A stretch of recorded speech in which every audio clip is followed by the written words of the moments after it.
Copyright rights available to the right holder by copyright।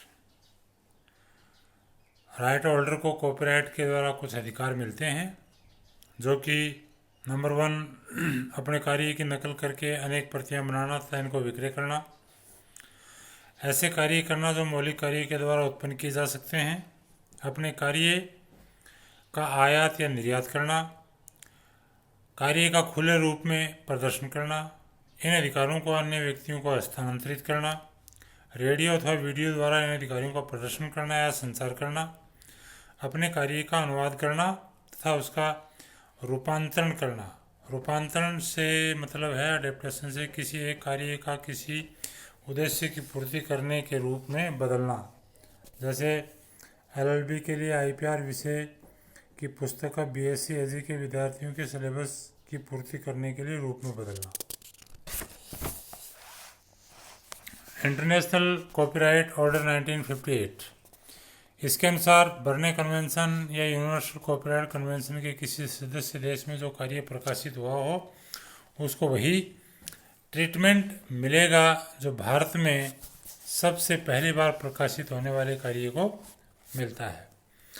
Necessary conditions to provide copyright protection to work of international organization, इसकी कुछ conditions होती हैं, जैसे कार्य का प्रथम प्रकाशन अंतर्राष्ट्रीय संस्था द्वारा उसके नियंत्रण में हुआ हो, कार्य के तैयार किए जाने तथा उसके प्रथम प्रकाशन के समय भारत में उस पर वह कॉपीराइट प्रोटेक्शन एक्ट लागू न हुआ हो, यदि उस कार्य का प्रकाशन लेखक के द्वारा किसी एग्रीमेंट के अधीन हुआ हो और उस कार्य पर लेखक को कोई कॉपीराइट सुरक्षा नहीं मिलती हो, यदि कॉपीराइट मिला है तो वह संस्था को मिलना चाहिए।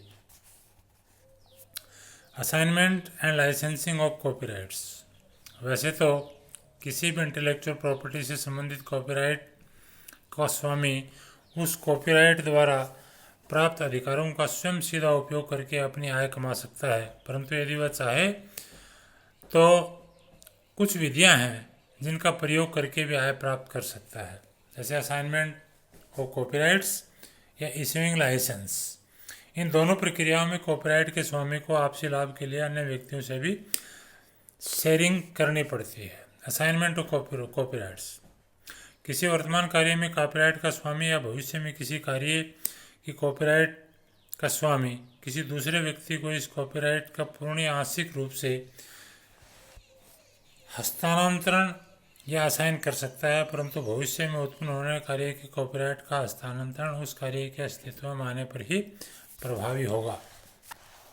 संरक्षण के समय काल की समाप्ति, कुछ परिस्थितियों के अतिरिक्त बर्ने कन्वेंशन के अनुसार इसमें काल लेखक की मृत्यु के 50 वर्ष पश्चात तक है। यदि कॉपीराइट के मूल स्वामी की शिकायत पर यह ज्ञात होता है कि साझेदार कॉपीराइट स्वामी कॉपीराइट के अधिकारों का ठीक रूप से पालन नहीं कर रहा है, तो कॉपीराइट बोर्ड इस असाइनमेंट को रद्द कर सकता है। कॉपीराइट के स्वामी द्वारा लाइसेंस, यह एक ऐसा डॉक्यूमेंट होता है जिसमें लाइसेंस देने वाले कॉपीराइट स्वामी की ओर से या उसके द्वारा अधिकृत एजेंट की ओर से लाइसेंस प्राप्त को कॉपीराइट के एक या एक से अधिक हितों को उपयोग करने का अधिकार दिए जाने का उल्लेख होता है। इसको लाइसेंस प्रदान करने वाला व्यक्ति अपनी इच्छा के अनुसार रद्द कर सकता है। लाइसेंस एक व्यक्तिगत अधिकार होता है जिसे साधारण रूप में स्थानांतरित नहीं किया जा सकता।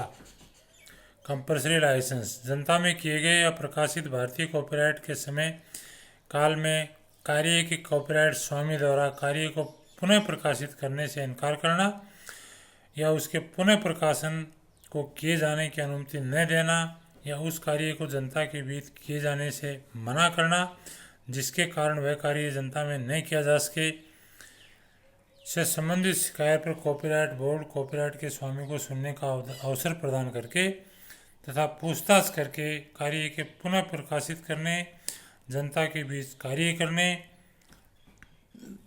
नियमानुसार अधिकृत प्रदान करने के आदेश जारी कर सकती है। कॉपीराइट के असाइनमेंट तथा लाइसेंस में अंतर, कॉपीराइट के लाभ, किसी लाभ का असाइनमेंट करने पर असाइनी उस लाभ का स्वामी हो जाता है तथा उसमें कॉपीराइट का उल्लंघन होने पर असाइनर को बिना साथ लिए भी उल्लंघन के खिलाफ कार्रवाई कर सकता है। लाइसेंस प्रदान करने पर लाइसेंस को कॉपीराइट प्राप्त नहीं होता, बल्कि कुछ कार्यों को करने पर अधिकार होता है। कॉपीराइट के उल्लंघन होने पर उसका विरोध करने के लिए लाइसेंस को लाइसेंसर को साथ लेना पड़ता है, क्योंकि कॉपीराइट अभी लाइसेंसर के पास है।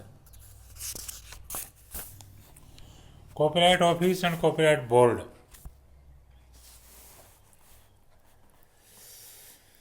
कॉपीराइट एक्ट 1957 के अनुसार केंद्र सरकार द्वारा रजिस्ट्रार ऑफ कॉपीराइट के नियंत्रण में एक कॉपीराइट ऑफिस होता है। इस एक्ट के अधीन केंद्र सरकार द्वारा कॉपीराइट बोर्ड की स्थापना की जाती है, जिसमें अध्यक्ष या चेयरपर्सन तथा न्यूनतम 2 या 14 से कम अन्य सदस्य होते हैं। इस बोर्ड का चेयरपर्सन किसी उच्च न्यायालय का पदासीन या सेवानिवृत्त जज या कोई व्यक्ति जो उच्च न्यायालय का जज होने के लिए योग्य होता है। रजिस्ट्रार ऑफ कॉपीराइट बोर्ड का सेक्रेटरी होता है।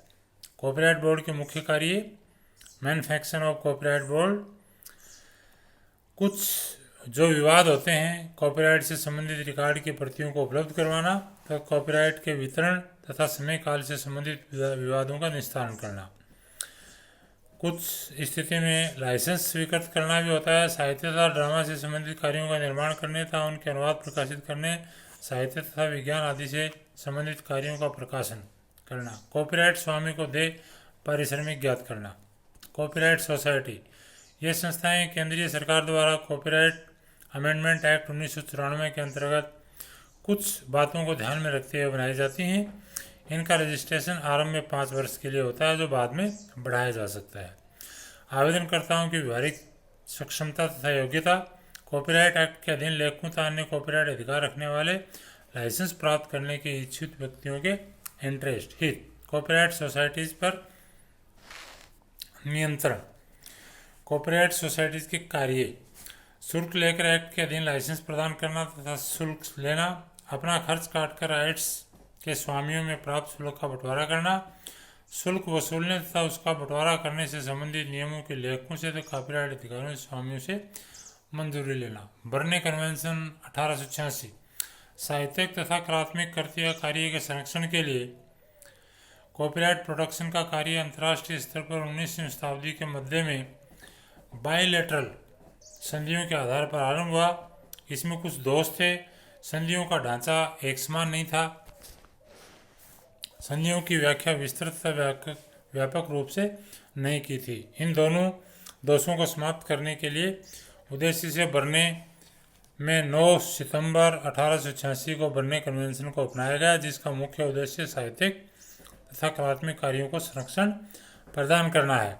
यह समझौता संधि संसार में कॉपीराइट के क्षेत्र में सबसे पुरानी संधि है और सभी देश इसमें भाग ले सकते हैं। यूएस ने इसकी सदस्यता 1989 में ग्रहण की। बर्ने कन्वेंशन वीपो के अधीन कार्य करती है। कॉपीराइट के संरक्षण के अंतर्राष्ट्रीय प्रणाली में सुधार करने के उद्देश्य से इस समझौते में 1896 में, 1908 में बर्लिन में, 1928 में रोम में, 1948 में ब्रुसेल्स में और 1952 में जेनेवा में, 1967 में स्टॉकहोम में और 1971 में पेरिस में कुछ अमेंडमेंट किए गए। बर्ने कन्वेंशन की 2 प्रमुख वीकनेस। बर्ने कन्वेंशन द्वारा कॉपीराइट को संरक्षण प्रदान करने के मापदंड का स्तर अधिक ऊंचा था, जिस कारण कुछ देश बर्ने यूनियन के सदस्य नहीं हो रहे थे।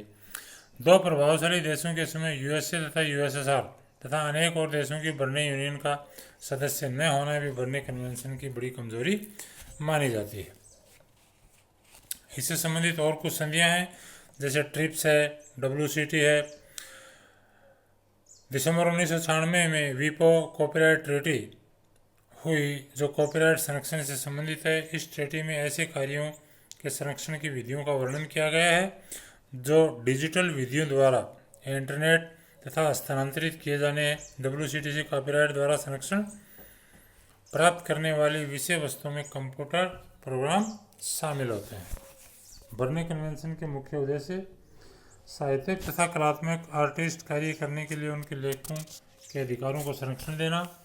यहाँ साहित्यिक एवं कलात्मक शब्दों का व्यापक अर्थ है। इस प्रकार के कार्यों में ये कुछ चीज़ें शामिल होती हैं, जैसे साहित्यिक, वैज्ञानिक तथा कलात्मक कार्य क्षेत्र के अध्ययन अंतर्गत आने वाले सभी कार्य जिनको प्रदर्शित करने का ढंग कुछ भी हो इनमें सम्मिलित करते हैं। पुस्तकें, व्याख्यान, पुस्तिका, उपदेश, ड्रामा, म्यूजिक, सिनेमेटोग्राफी से संबंधित कार्य, ड्राइंग, पेंटिंग, वास्तुकला, पत्थर, लकड़ी, मिट्टी, धातु की मूर्तियाँ बनाने की कला, नक्शे तथा थ्री डायमेंशनल कार्य जो भूगोल, विज्ञान तथा वास्तुशास्त्र से संबंधित हों। Basic principle of Berne convention. National treatment. Berne union के एक सदस्य देश में उत्पन्न हो रहे किसी कार्य को अन्य सदस्य देशों में उसी प्रकार का संरक्षण मिलना चाहिए जैसा उस सदस्य देश के नागरिक को अपने देश में मिलता है। इसके फलस्वरूप किसी निम्न स्तर का संरक्षण देने वाले देश के नागरिकों को विदेशों में अपने ऑटोमेटिक प्रोटेक्शन संरक्षण स्वतः मिल जाना चाहिए तथा किसी पंजीकरण या किसी अन्य प्रकाशन से संबंधित नोटिस की शर्तों को पूरा करने से प्रतिबंधित न हो। संरक्षण द्वारा प्राप्त अधिकारों का उपयोग तथा उनसे प्राप्त लाभ उस कार्य के मूल अस्तित्व पर निर्भर होने चाहिए। संरक्षण प्राप्त करने के योग्य कार्य।